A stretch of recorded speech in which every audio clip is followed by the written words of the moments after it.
Olá, bom dia, bem-vindo à nossa aula. Essa aula é uma aula que a gente vai falar sobre vários conceitos que envolvem esse mundo todo das embalagens. São, na verdade, 29 conceitos que a gente vai ver. Começando pela questão da estrutura da embalagem. Sobre estrutura, a gente tem dentro da área de embalagens uma parte chamada design estrutural. O design estrutural ele é responsável por desenvolver os diferentes tipos, diferentes formatos de embalagem. Por exemplo, nesse produto aqui, né? Vejam que é o mesmo produto, mas a gente consegue enxergar nesse slide 4 diferentes embalagens. A gente tem esse pote, né? A gente tem essa outra embalagem aqui que ela me parece que é daquelas que abre, né? A gente tem essa embalagem mais individual e temos ainda uma outra embalagem contenedora para ponto de venda. Então, o design estrutural ele é responsável por pensar, por desenvolver esses diferentes formatos de embalagem. E a forma, ela acaba sendo o principal elemento de diferenciação da embalagem. Por exemplo, essa embalagem aqui, né, é uma embalagem que a gente não vê normalmente esse tipo de embalagem para produtos produtos para cabelos, coisas que vão ser usadas em banho, até porque é de vidro, então é uma coisa um pouco contraditória você pensar, né, em levar vidro para o box do banheiro, mas ao mesmo tempo ela tem essa questão da pega, né, tem uma boa pega aqui que não vai escorregar, e tem algo muito interessante que é a extensão do ciclo de vida. Então, como é um material de vidro, você consegue depois reaproveitar essa embalagem para outra coisa. E aí, quando você enxerga um produto como esse daqui, lá na gôndola ou onde for, você vai ver, vai notar ele, porque ele é diferente e a forma acaba sendo esse principal elemento de diferenciação da embalagem. Outro tipo, agora falando dos tipos assim principais de embalagem, tá? Eu não vou falar de todos, porque, enfim, não é um objetivo, não tem como a gente esgotar esse assunto que é gigante. Mas um dos tipos mais comuns são as caixas de papel cartão. As caixas de papel cartão, elas são muito utilizadas no mercado de embalagens. E a gente tem desde embalagens tipo caixa de chá, que a embalagem ela acaba tendo um ciclo de vida um pouco mais estendido, né? Porque você vai usar o produto e, pelo menos aqui em casa, eu mantenho na própria embalagem o que não foi usado ainda. E essa embalagem ela só acaba sendo descartada no final. O que é ao contrário de uma embalagem como essa daqui. Pasta de dente. O que me interessa é isso aqui. Na hora que eu abri, que eu cheguei até o produto, infelizmente isso aqui acaba sendo descartado. Então, é muito rápido ali o tempo de vida, né, o ciclo de vida dessa embalagem. Por mais que eu recicle, acaba que tudo isso só serviu para chegar do estabelecimento ali onde foi vendido, né, até a minha casa. Então, foi visto, chamou a atenção, foi visto e trouxe esse produto. E agora não me serve mais, infelizmente. Bom, tubos e potes. Tubos e potes são outro tipo bastante comum, bastante utilizados no universo das embalagens. Então, eles podem vir nos mais diferentes formatos. E existem tanto tubos que você tem um uso meio que único, o produto acaba e o produto é descartado, né, a embalagem é descartada, quanto você tem também tubos e potes que você pode repor, né? Por exemplo, aqui da Natura, a Natura tem bastante essa política de venda de refis e tal. Você compra uma única vez, né, esse pote, digamos, a embalagem principal, e aí depois você só compra o refil e aí você vai repondo. Ou outros produtos, né? Eu mesma essa semana comprei orégano para repor aqui o meu potezinho de orégano. Latas. Latas são bastante utilizadas também no mercado de alimentos, né? Então, bebidas e alimentos diversos, conservas. Elas são basicamente de dois tipos principais. Tem as latas de folha de Flandres, que elas são formadas por ferro e aço revestido de estanho, que é esse tipo de lata que a gente tem aqui, ou essa que vocês estão vendo na tela. E também as latas de alumínio, que são mais presentes, por exemplo, tem as latinhas de desodorante, coisas assim. Elas costumam ser essas latas de alumínio.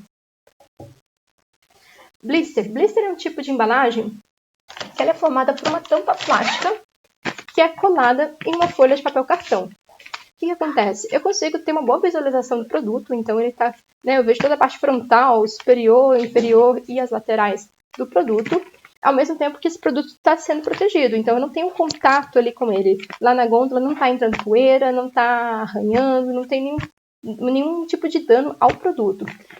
Uma outra vantagem, ela tem um furo expositor, ela é exposta, né, pendurada ali na gôndola, isso é uma coisa que a gente consegue fazer direto na própria embalagem. E existe uma interação com os elementos gráficos. Então, o produto está aqui e eu tenho toda uma série aqui de elementos, né, que estão interagindo com esse produto, estão chamando a atenção para esse produto e trazendo algumas informações a mais sobre ele. Clamshell, ela é semelhante a blister, mas ela tem uma diferença bem significativa. Clamshell, ela é formada por duas tampas plásticas. Então, tem essa tampa da parte da frente, né, e tem essa tampa da parte de trás. Agora, o que acontece é que muitas vezes ela é uma embalagem mais difícil de abrir, né? Com certeza você já se incomodou em algum momento com uma embalagem desse tipo, teve dificuldade, né? Então, são duas tampas plásticas, tem esse elemento central aqui, uma folha de papel cartão com algumas informações, e você precisa dar um jeito para abrir. Inclusive, eu achei bastante interessante essa embalagem aqui. Eu trouxe para vocês darem uma olhada. Ela tem um picote, então facilita para abrir. Tem um local aqui para você colocar o dedo e você rasgar isso. Fica mais fácil do que aquele modelo mais tradicional de clamshell. Normalmente, esse tipo de embalagem não tem uma grande presença assim, de muitos elementos gráficos. O foco principal está no produto mesmo. Assim como a blister, ela também tem um furo expositor, né, para pendurar no local de venda. E o produto então está protegido, está bem visualizado, muitas vezes eu consigo bem visível, né? Muitas vezes eu consigo ver inclusive a parte de trás dele, não é o caso desse aqui. E, em geral, são poucos elementos gráficos porque o foco está no produto. A embalagem do tipo bisnaga, aqui tirei, né, caixa de papel cartão, ficou a bisnaga. Ela é uma embalagem que tem bastante limitação estrutural. Elas são feitas de metal ou plástico. Eu tenho basicamente duas faces assim, visíveis para a gente conseguir colocar a informação. Né? Coloco na frente, coloco atrás e é isso. Geralmente na frente assim, são informações mais de identificação, um pouco mais de apelo estético para a embalagem, e a parte de trás acaba sobrando para todo o resto, né? Aquelas informações obrigatórias, ingredientes, origem, enfim, todos os outros tipos de informação que tem que estar constantes ali na embalagem. Multipack, eu não tenho um exemplo aqui, mas o multipack vai ser essa embalagem que agrupa várias embalagens individuais. Então, é bem comum, por exemplo, embalagem de iogurte, né? Eu tenho esses pack, tipo um pack, assim, de 6 iogurtes diferentes.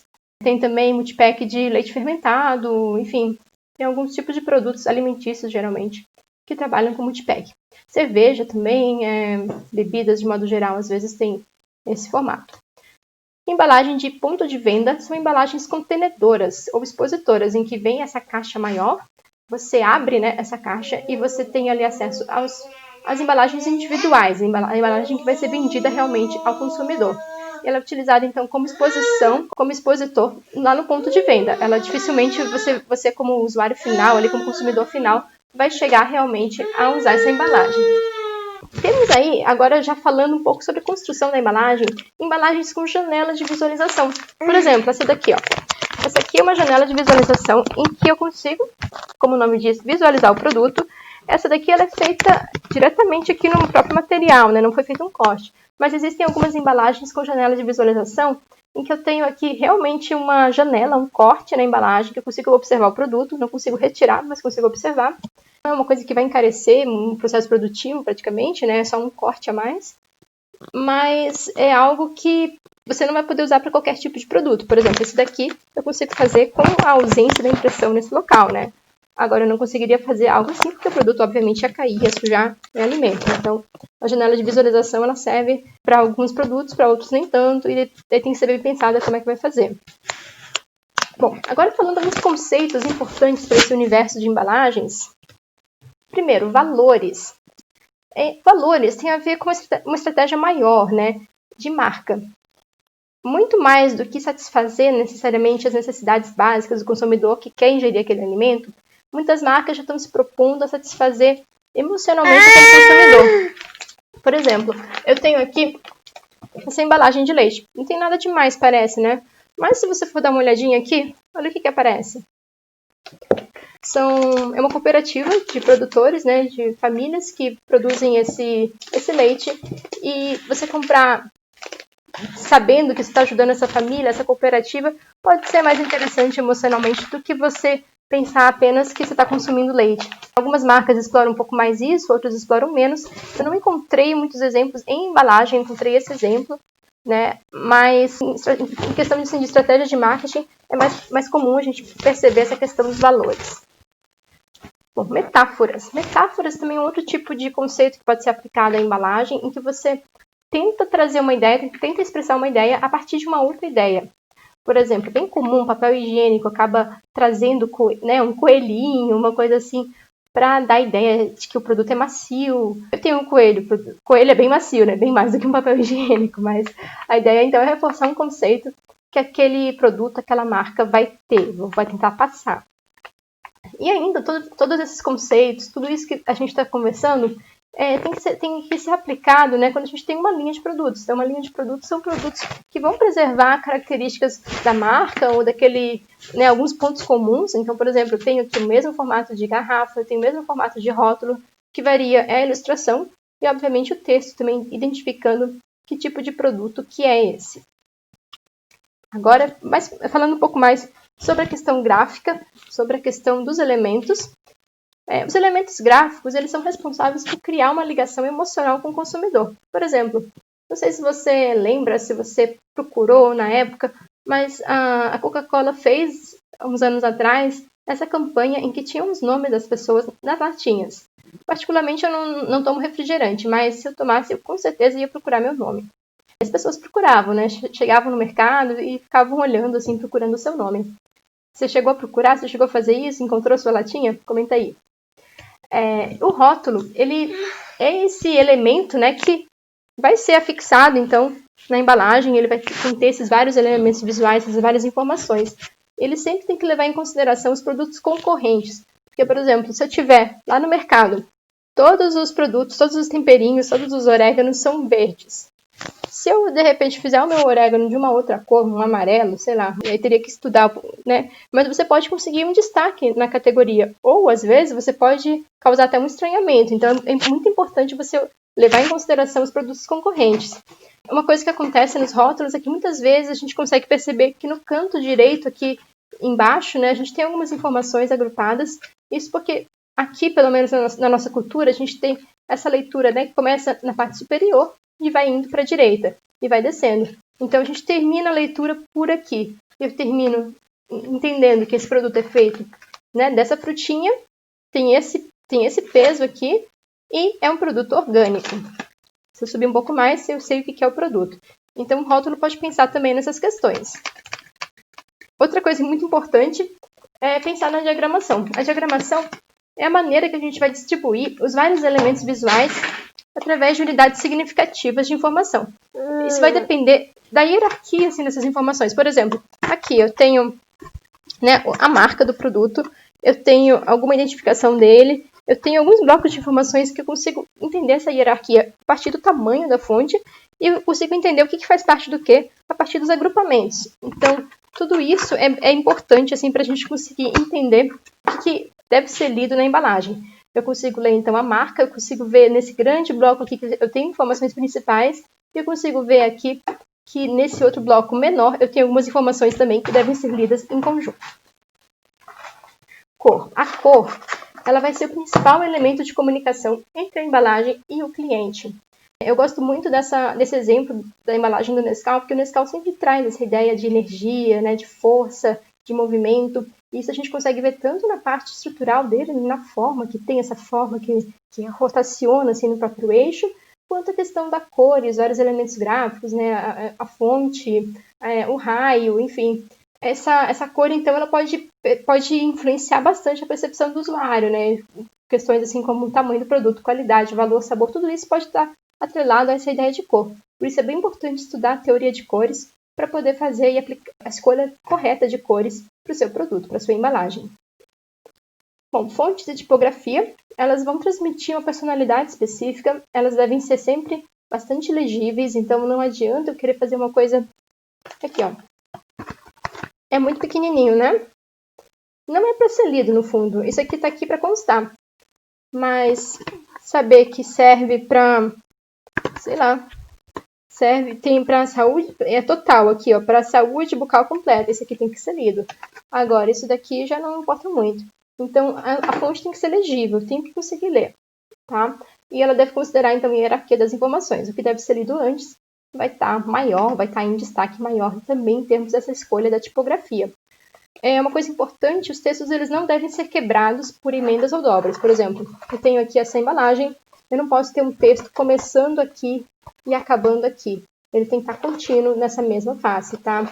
Ou se eu tivesse deixa eu ver, alguma coisa aqui, não poderia ser quebrado por uma dobra também. Então, sempre contínuo. É muito importante que não tenha uma emenda, não tenha nada no meio ali, porque vai atrapalhar a leitura. Fotografia. Fotografia, ela acaba sendo um exemplo. Com essa pequena no colo fica mais difícil. Fotografia acaba ajudando a transmitir uma ideia específica sobre o produto. Ela pode tanto representar o produto, então eu consigo ver aqui a farinha de aveia, quanto eu consigo perceber questões sobre o uso dela. Então, eu consigo fazer esse tipo de alimento, eu consigo fazer esse tipo de alimento, né? Ou aí vai depender muito da forma como essa fotografia vai ser utilizada. Mas, de modo geral, ela vai representar o produto, vai representar a utilização do produto ou reforçar algum impacto emocional esperado com o produto. Desenho e pintura. Desenho e pintura podem ajudar a criar uma atmosfera envolvente ali para aquele meu produto. Então, eu consigo entender a quem se destina aquele produto um pouco melhor, observando, né, como é que é esse desenho, essa ilustração, essa pintura, e entendendo que é para um público-alvo específico. E aí é muito legal o exemplo, principalmente esse que eu trago aqui no slide, porque cervejas artesanais assim, tem uma variedade gigante, infinita de desenhos. Se você procurar, bota aí no Google, você vai ver. Tem trabalhos belíssimos, assim, latas maravilhosas, rótulos maravilhosos, e cada um mostrando, então, qual é o público específico daquele produto. Ícones e símbolos. Ícones e símbolos são imagens simples, que têm um contraste maior, né? E facilitam rapidamente a compreensão do produto. Elas transmitem informações ali já na hora no ponto de venda, né? Então, eu começo a ver meu produto e eu já consigo entender, por exemplo, que ele tem Bluetooth, ou aqui nesse exemplo que eu trouxe para vocês, eu tenho a indicação de como fazer, de como preparar, e aí com ícones aqui que acabam mostrando então o que eu preciso para preparar esse produto. As linhas, gosto muito desse exemplo, as linhas são um elemento que pode ser usado tanto como parte estética quanto parte funcional. Então, na parte estética, né, um exemplo muito claro é esse que vocês estão vendo aqui na tela, dessa garrafa de vinho maravilhosa. E como elemento funcional, ela pode me ajudar a separar algumas informações. Tenho até um exemplo aqui, uma caixinha de chá, né, me indicando aqui de que linha que é esse produto, mas ela poderia também estar dividindo, acho que eu não tenho nenhum outro exemplo aqui dividindo, mas a linha mostrando, ó, daqui para cá é um tipo de informação, daqui para cá é outro tipo de informação. Quadros. Quadros, eles são um elemento que ajuda a destacar e isolar um bloco de informações. Então, tem a ver com a questão da diagramação, da hierarquia de informações, né? Eu tenho esse bloco grande aqui que anuncia essa promoção, né? Tenho um bloco aqui com uma sugestão de preparo, enfim. Se você olhar, várias embalagens trabalham com esse elemento visual. Né? Um outro bloco falando sobre a caneca, um outro bloco falando sobre os princípios ativos do produto. O splash é um elemento visual que é bastante comum, assim. Várias embalagens usam esse elemento. Ele é literalmente essa ideia de tipo um splash no produto e ele destaca um tipo de informação. Aqui ele está agregado aqui ao próprio logo da marca do produto, né? Mas ele pode indicar, por exemplo, que é um produto, sei lá, orgânico, um produto saboroso. E aí é você observar nas embalagens, entender. Eu não encontrei nenhum exemplo aqui em casa, mas ele costuma ser bastante utilizado em alguns tipos de produtos, principalmente esses produtos que são um pouco mais cremosos, um pouco mais, enfim, líquidos às vezes. Eles acabam pegando a própria ideia do produto e atrelando isso como elemento visual na embalagem, através do uso do splash. Os padrões são grafismos que podem ajudar a destacar uma embalagem, ou na verdade um conjunto de embalagens em ponto de venda. Quando você pega uma embalagem como uma embalagem de sabonete, é uma embalagem relativamente pequena, né? Mas na hora que você vê a continuidade desse produto, então esse colocado junto do outro, do outro, do outro, e às vezes você pode pensar esses padrões assim de modo que eles se completem, como foi o exemplo ali das linhas, né? Vejam que aqui ele se completa, mas aqui não é padrão, aqui é o uso de linhas. Mas quando você consegue fazer isso, você tem uma percepção maior do produto no ponto de venda, na gôndola. ele acaba ocupando um espaço maior. E aí, os padrões muitas vezes são usados, né, como uma textura mesmo no fundo desses produtos, dessas embalagens. Outra parte, informações legais. Informações legais, a gente tem uma série de informações que elas têm que ser colocadas, está na lei isso, está no Código Brasileiro do Consumidor. Elas são informações que têm que ser sempre corretas, claras, precisas, em português. Tanto é que quando você compra um produto estrangeiro, você vai ver que existe geralmente uma etiqueta colocada nesse produto, né? E trazendo essas informações para o português. São informações sobre características do produto, qualidades do produto, quantidade, composição, preço, garantia, validade, riscos, origem e outros. Aí cada categoria de produtos vai ter uma necessidade diferente de informações legais. Mas uma coisa muito importante é que produtos que tenham algum tipo de risco, deixa eu ver, acho que esse talvez tenha algum, vai ter essa indicação, né? Por exemplo, mantenha fora do alcance de crianças. Produtos de limpeza costumam ter isso muito bem indicado, né? Então, riscos, olha, pode acontecer tal coisa, ou como evitar isso. Então, tem toda uma parte específica de instruções para preparar as advertências para as embalagens. Códigos de barra. Códigos de barra são elementos obrigatórios que eles vão identificar aquele produto. Então, eles indicam inicialmente a origem daquele produto. Por exemplo, se eu pego essa essência de baunilha aqui, eu vou ver no código de barra, começa com 7, 8, 9. Consegue ver? Agora, olha só. O chá. 7, 8, 9. A escova de dente. 7, 8, 9. Sempre 7, 8, 9. Por quê? É o código do Brasil. Esses produtos todos são brasileiros. Então, a gente tem inicialmente uma sequência ali numérica que identifica o país de origem. Depois, a gente tem uma sequência que identifica o produtor, então a empresa que fez aquele produto. E na sequência, realmente a identificação do produto, as características daquele produto. E com isso, a gente encerra essa aula após falar sobre 29 conceitos diferentes. O que tem em uma embalagem? O que pode ter em uma embalagem? A ideia é que a gente está dando, então, essa base inicial para daqui a pouco a gente começar realmente a desenvolver a nossa embalagem. Grande abraço e até a próxima aula!